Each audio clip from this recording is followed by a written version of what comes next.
বিচার বিভাগের প্রতি মানুষের আস্থার সংকটের কথা আপনি যেমন বলছেন, আবার এক শ্রেণীর মানুষ বলছে বিচার বিভাগের কাছে যে তার ন্যায় বিচার পেয়েছে, এটাও আছে। এটা একটা মিশ্র প্রতিক্রিয়া।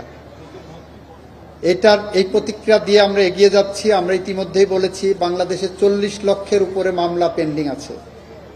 আমরা মামলার জট কমাতে চাই।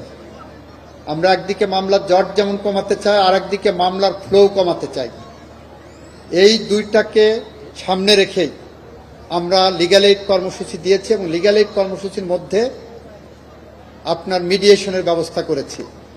এই মিডিয়েশনে একদিকে যেমন যেগুলো ছোটোখাটো মামলা আছে সেইগুলো যদি কেউ মনে করেন মামলা চলা অবস্থায় সে মিডিয়েশন করে চলে যাবেন, সেইটা যেমন সহজতর পথ হবে।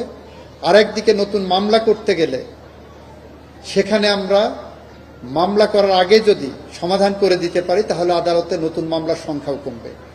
সুতরাং যে আস্থার সংকটের কথা আপনি বলছেন সেইটা যদি আমি সত্য ধরে নেই তাহলে সেইটাকে কিওর করার জন্য এটা অন্যতম একটি পদক্ষেপ।